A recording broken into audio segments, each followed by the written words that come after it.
Welcome to Short Stories, a production of AdventuresInAudio.net. I'm Robert Crandall. I'm glad to have you with me for this episode. On this episode, a very chilling nightmare. Wow, it is something. From a listener, and a story about a bell. Yes, a bell and death. Before we get started, I wanted to ask you, have you ever had an MRI done? You know, one of those medical imaging things, I guess they put you in a tube or something and take pictures of your body. Well, I'm going to get one soon for my right shoulder, and I have heard many horror stories about them, mainly people who get claustrophobic or who are claustrophobic. Have had a hard time. I don't think I'm claustrophobic. I don't know. But we'll find out, I guess. And they've had a very unpleasant experience. Would that be, I don't know about these things, but would that be a psychotic episode if you had a problem in an MRI? I don't know. But anyway, I'll let you know how that goes. My right shoulder's given me some problems. Had some x-rays done, and so now they want to do an MRI, and we'll see what goes from there. And on that subject, Paul from Germany. Welcome, Germany. We love you.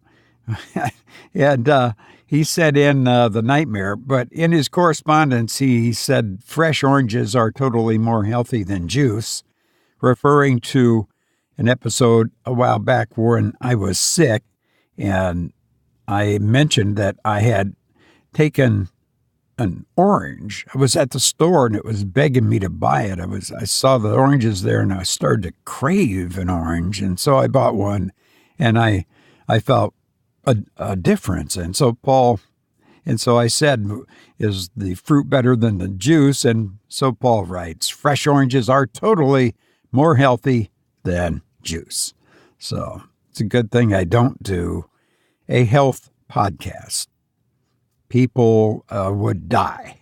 So maybe I should start listening to one. But anyhow, so that's what's happening on that front. And now Paul writes, he says, good afternoon, Robert. I'm just listening to Berenice from Edgar Allan Poe on my train to Cologne in Germany. And I thought I could use the time to tell you about the nightmare I have had time and time again. And I really hope my English is understandable. I'll try my best. He says, I normally can't remember my dreams, but this one is kind of special. And I know what you mean. I have had problems with that too. You have a nightmare or a dream or something, you can't remember it the following day. And if you're like that and you've had a dream, you can kind of reconstruct it and send it in, and that's okay. We love to hear about them. And Paul, your English is just fine. I wouldn't worry about it. And he says, I hope you're having a good day, and I wish you the best. Well, thank you, Paul, and we wish you the best, too.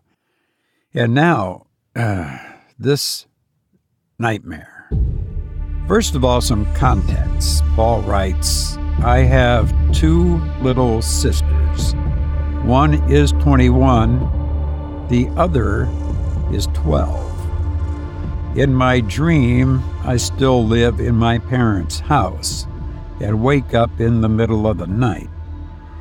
I get up and start walking around the house. When I get to the living room downstairs, I hear water running somewhere. I go check the kitchen sink, but nothing. Then I check the bathroom. When I open the door, a wave of water hits me, and I fall to the ground. From that point on, the water is rising very fast, and I try to warn the others, but no one seems to hear my shouting. I can't open any of their room doors. I always wake up with the picture of my little sister drifting dead in front of me. Oh my God. Wow, is that terrifying. I've not had a nightmare with dead people in it. And to see a family member, especially a child, is unnerving to say the least. Thank you, Paul, for sending in your nightmare. And remember, all of the episodes that feature a nightmare, a listener nightmare, have their own page on our website. And if you sent in a nightmare and that episode featuring your nightmare is not on that page, let me know and I'll fix that. I'll find it. But I think I got them all. But anyway, thank you so much, Paul. That is dreadful. And remember, you can send your nightmare to myhorribledream@gmail.com. And now for our feature story. This is a story about a bell that brings back the dead. But it kills someone to take the place of the revived. I hope you enjoy Ring Once for Death by Robert Arthur.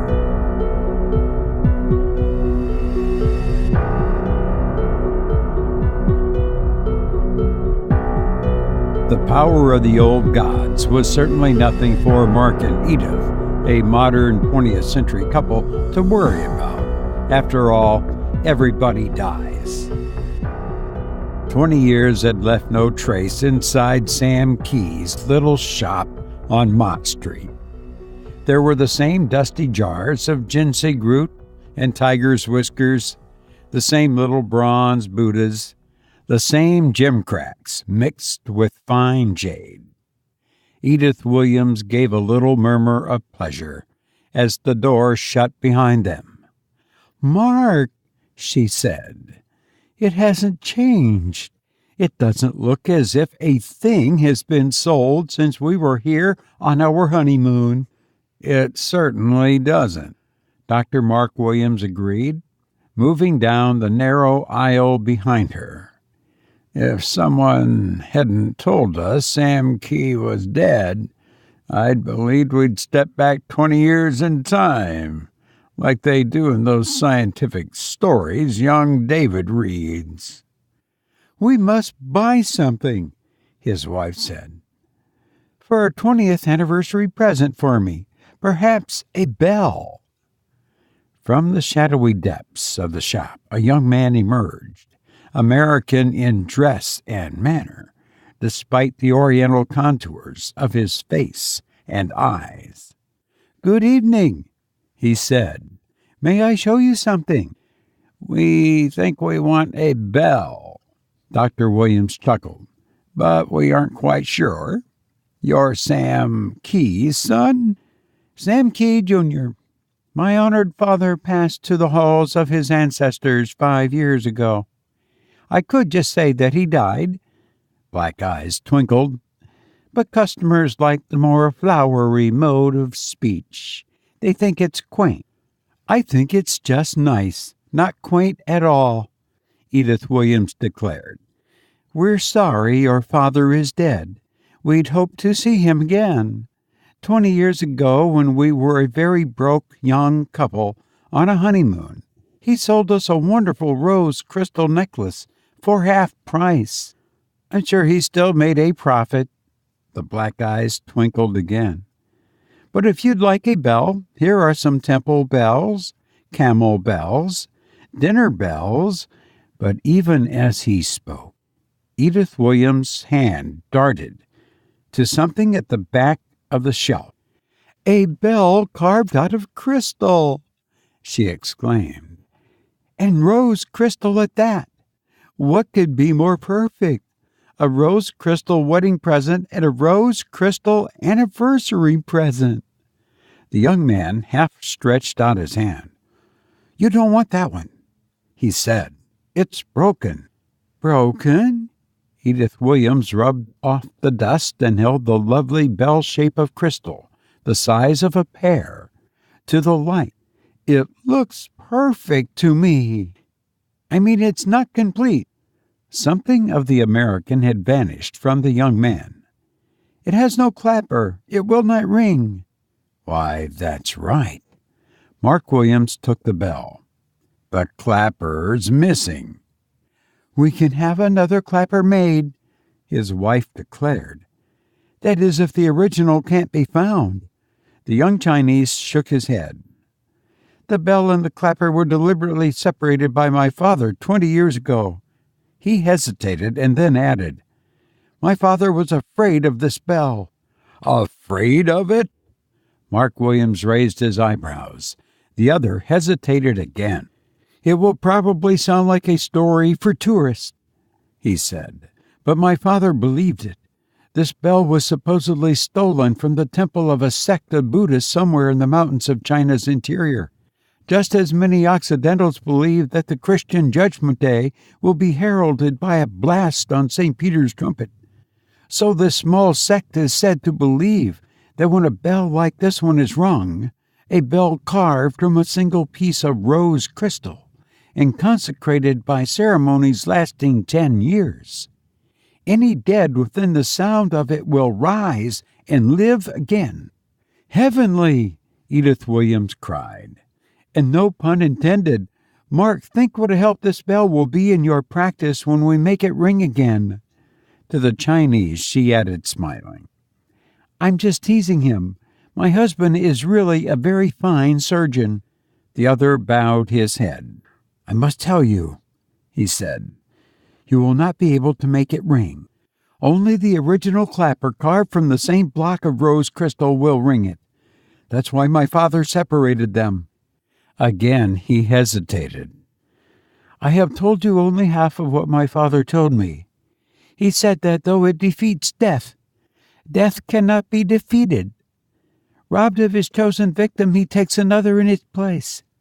Thus, when the bell was used in the temple of its origin, let us say when a high priest or chief had died, a slave or servant was placed handy for death to take when he had been forced to relinquish his grasp upon the important one."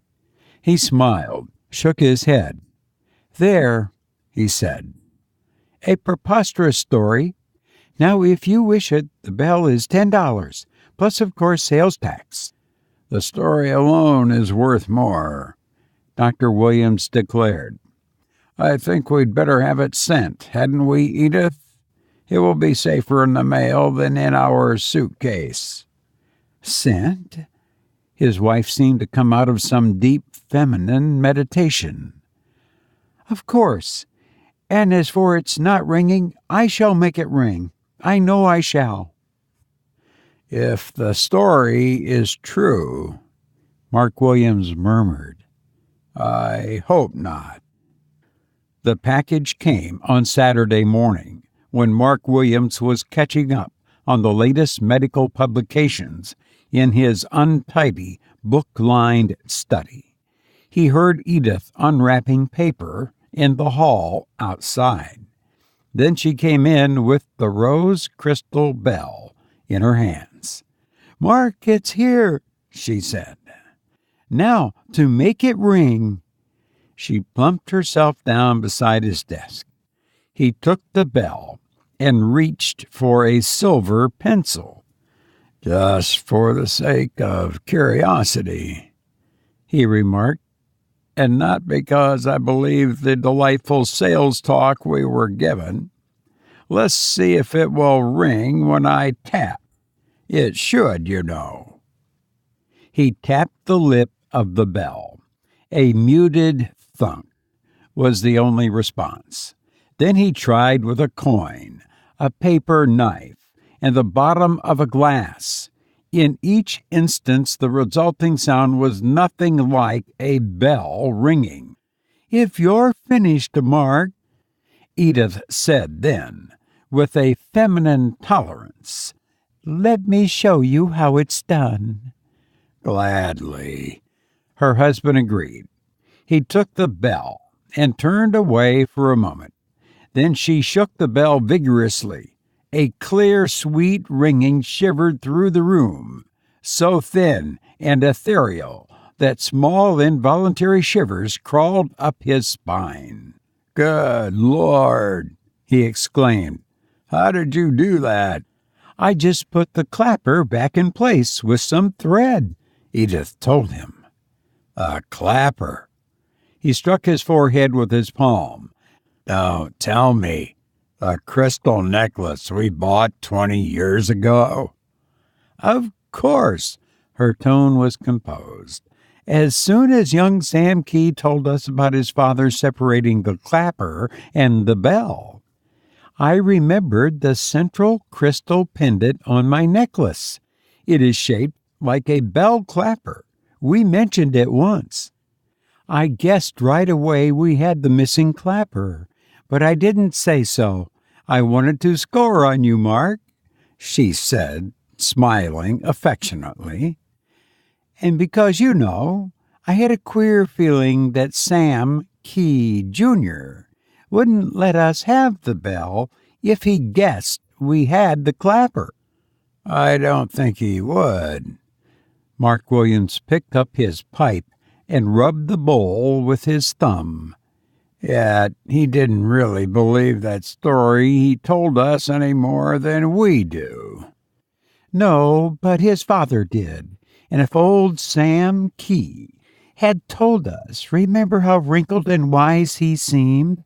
I do believe we'd have believed his story." "You're probably right." Dr. Williams rang the bell and waited. The thin, sweet sound seemed to hang in the air a long moment, then was gone. "No," he said. "Nothing happened. Although, of course, that may be because there was no deceased around to respond." "I'm not sure I feel like joking about this story." A small frown gathered on Edith's forehead. "I had planned to use the bell as a dinner bell and to tell the story to our guest. But now I'm not sure." Frowning, she stared at the bell until the ringing of the telephone in the hall brought her out of her abstraction. "Sit still, I'll answer." She hurried out. Dr. Williams, turning the rose crystal bell over in his hand, could hear the sudden tension in her voice as she answered. He was on his feet when she re-entered. "An emergency operation at the hospital," she sighed. "Nice young man. Automobile accident. Fracture of the skull, Dr. Amos says. He wouldn't have disturbed you, but you're the only brain man in town with Dr. Hendricks away on vacation." "I know." He was already in the hall, reaching for his hat. "Man's work is from sun to sun, but a doctor's work is never done," he misquoted. "I'll drive you." Edith followed him out. "You sit back and relax for another 10 minutes. 2 hours later, as they drove homeward, the traffic was light, which was fortunate. More than once, Mark, in a frowning abstraction, found himself on the left of the center line and had to pull back into his own lane. He had lost patience before, but never without a feeling of personal defeat. Edith said he put too much of himself into every operation. Perhaps he did, and yet, no, there was every reason why the young man should have lived. Yet, just as Mark Williams had felt that he had been successful, the patient had died. In 20 years of marriage, Edith Williams had learned to read his thoughts at times. Now she put a hand comfortingly on his arm. "These things happen, darling," she said. "You know that. A doctor can only do so much. Some of the job always remains in the hands of nature. And she does play tricks at times." "Yes, confound it, I know it," her husband growled. "But I resent losing that lad. There was no valid reason for it, unless there was some complication I overlooked." He shook his head, scowling. "I ordered an autopsy. But, yes, I'm going to do that autopsy myself. I'm going to turn back now. I have to know." He pulled abruptly to the left to swing into a side road and turn. Edith Williams never saw the car that hit them. She heard the frantic blare of a horn and a scream of brakes, and in a frozen instant realized that there had been someone behind them, about to pass. Then the impact came, throwing her forward into the windshield and unconsciousness. Edith Williams opened her eyes, even before she realized that she was lying on the ground and that the figure bending over her was a state trooper. She remembered the crash. Her head hurt, but there was no confusion in her mind. Automatically, even as she tried to sit up, she accepted the fact that there had been a crash. Help had come, and she must have been unconscious for several minutes at least. "Hey, lady, take it easy," the trooper protested. "You had a bad bump. You gotta lie still till the ambulance gets here. It'll be along in 5 minutes. "Mark," Edith said, paying no attention. "My husband, is he all right?" "Now, lady, please. He's being taken care of. You—" But she was not listening. Holding to his arm, she pulled herself to a sitting position. She saw their car on its side some yards away. Other cars pulled up around them, a little knot of staring people, saw them and dismissed them. Her gaze found her husband, lying on the ground a few feet away, a coat folded beneath his head. Mark was dead. She had been a doctor's wife for 20 years, and before that, a nurse. She knew death when she saw it. "Mark!" The word was spoken to herself, but the trooper took it for a question. "Yes, lady," he said. "He's dead.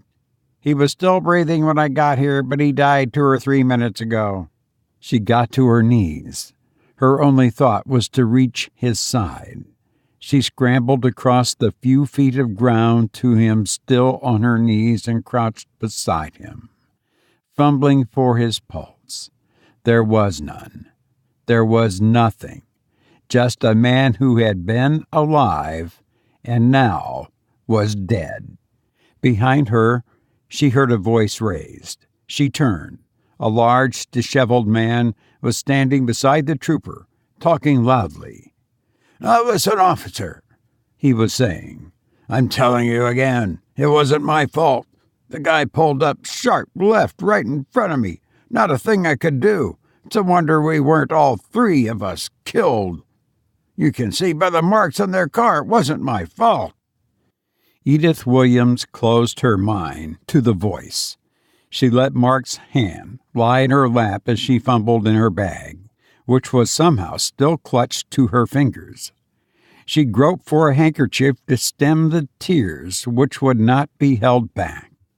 Something was in the way, something smooth and hard and cold. She drew it out and heard the thin, sweet tinkle of the crystal bell. She must have dropped it automatically into her bag as they were preparing to leave the house. The hand in her lap moved. She gasped and bent over as her husband's eyes opened. "Mark," she whispered. "Mark, darling." "Edith," Mark Williams said with an effort. "Sorry, damn careless of me, thinking of the hospital." "You're alive," she said. "You're alive. Oh, darling, darling. Lie still. The ambulance will be here any second." "Ambulance?" he protested. "I'm all right now. Help me sit up." "But, Mark—" "Just a bump on the head." He struggled to sit up. The state trooper came over. "Easy, buddy, easy," he said, his voice awed. "We thought you were gone. Now let's not lose you a second time." His mouth was tight. "Hey, I'm sure glad you're all right," the red-faced man said in a rush of words. "Whew, fellow, you had me all upset even though it wasn't my fault. I mean, how's a guy going to keep from hitting you when—" "Catch him," Mark Williams cried, but the trooper was too late. The other man plunged forward to the ground and lay where he had fallen without quivering. The clock on the hall struck 2, with muted strokes. Cautiously, Edith Williams rose on her elbow and looked down at her husband's face. His eyes opened and looked back at her. "You're awake," she said unnecessarily. "I woke up a few minutes ago," he answered. "I've been lying here thinking." "I'll get you another phenobarbital. Dr. Amos said for you to take them and sleep until tomorrow." "I know. I'll take one presently. You know, hearing that clock just now reminded me of something." "Yes?" "Just before I came to this afternoon after the crash, I had a strange impression of hearing a bell ring. It sounded so loud in my ears, I opened my eyes to see where it was." "A bell?" "Yes, just auditory hallucination, of course." "But Mark—" "Yes?" "A bell did ring. I mean, I had the crystal bell in my bag, and it tinkled a little. Do you suppose—" "Of course not." But though he spoke swiftly, he did not sound convincing. "This was a loud bell, like a great gong." "But I mean, Mark, darling, a moment earlier you had no pulse." "No pulse?" "And you weren't breathing. Then the crystal bell tinkled, and you—" "Nonsense. I know what you're thinking, and believe me, it's nonsense." "But Mark," she spoke carefully, "the driver of the other car. You had no sooner regained consciousness than he—" "He had a fractured skull," Dr. Williams interrupted sharply. "The ambulance intern diagnosed it. Skull fractures often fail to show themselves, and then bingo, you keel over. That's what happened. Now let's say no more about it." "Of course." In the hall, the clock struck the quarter hour.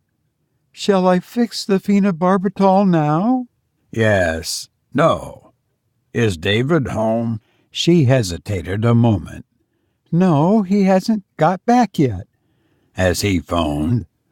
He knows he's supposed to be in by midnight at the latest." "No, he hasn't phoned, but there was a school dance tonight." "That's no excuse for not phoning. He has the old car, hasn't he?" "Yes, you gave him the keys this morning, remember?" "All the more reason he should phone." Dr. Williams lay silent a moment.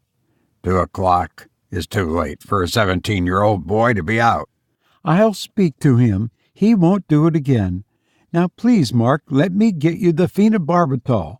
I'll stay up until David—" The ringing phone, a clamor in the darkness, interrupted her.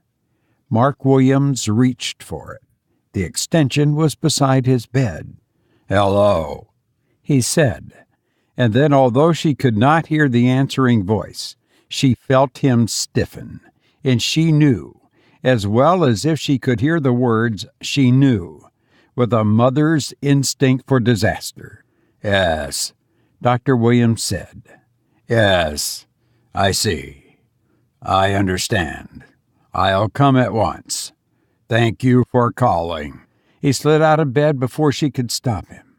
"An emergency call." He spoke quietly. "I have to go." He began to throw on his clothes. "It's David," she said. "Isn't it?" She sat up. "Don't try to keep me from knowing. It's about David." "Yes," he said. His voice was tired. "David is hurt. I have to go to him.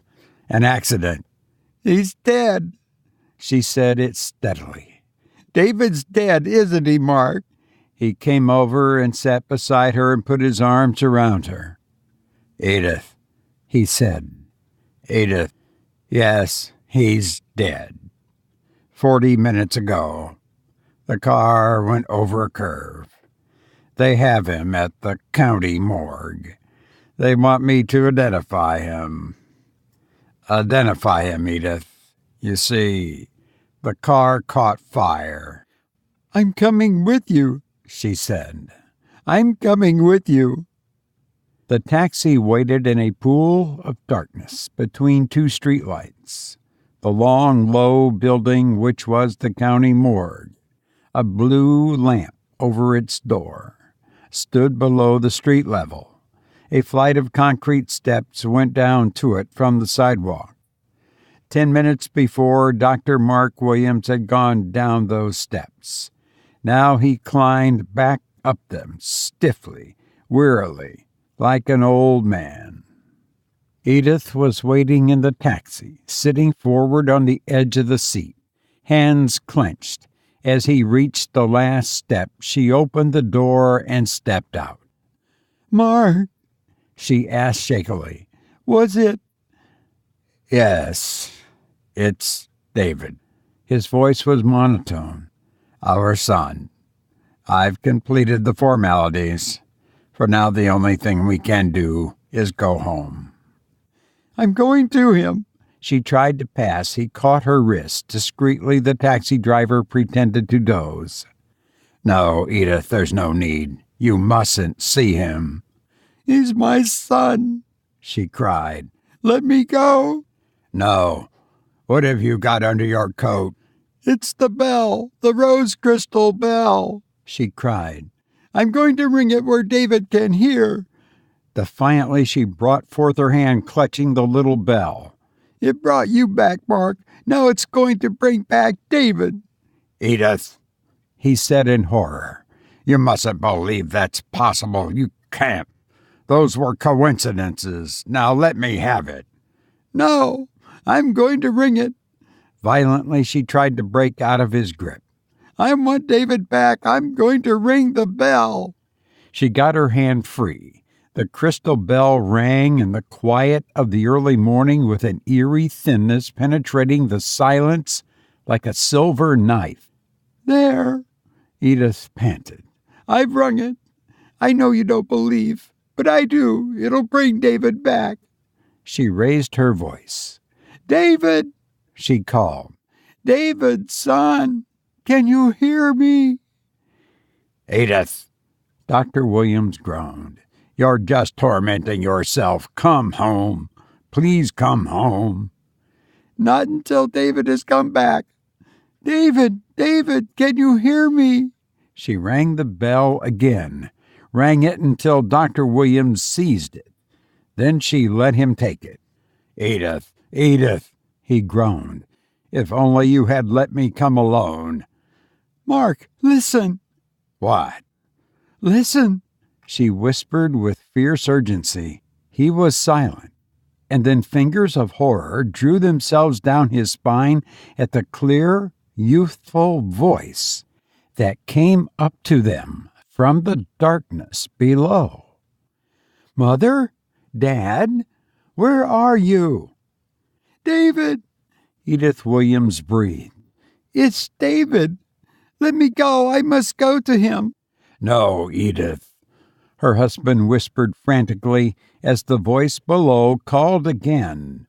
"Dad? Mother? Are you up there? Wait for me." "Let me go," she sobbed. "David, where are you?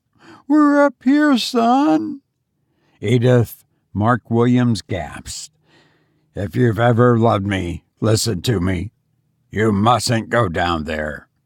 David, I had to identify him by his class ring and his wallet. He was burned, terribly burned." "I'm going to him."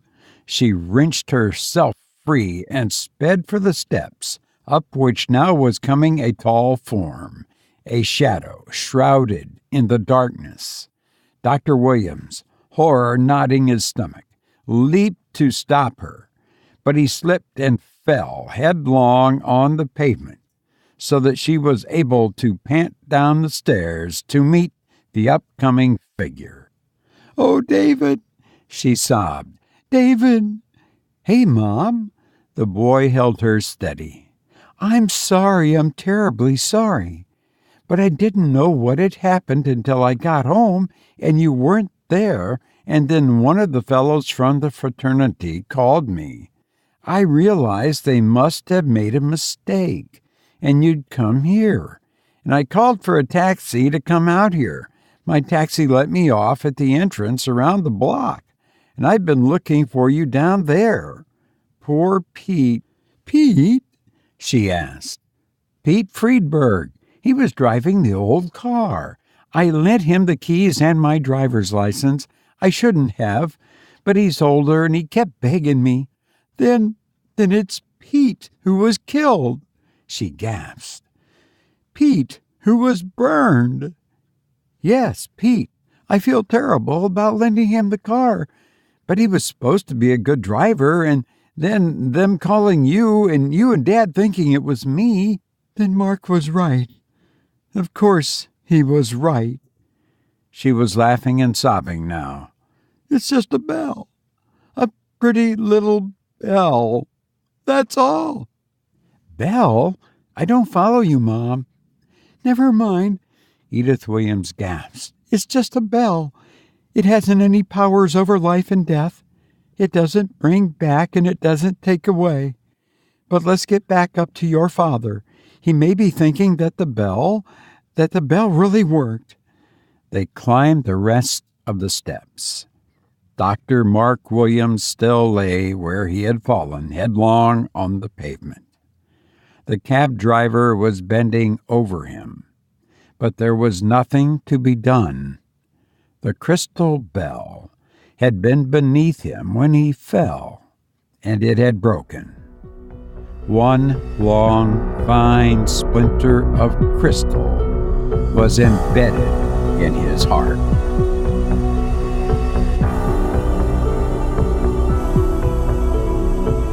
You've been listening to Ring Once for Death by Robert Arthur. William Arthur Ward once said, "If you can imagine it, you can achieve it. If you can dream it, you can become it." Again, thank you to Paul for sending in his nightmare. And thank you for listening to me.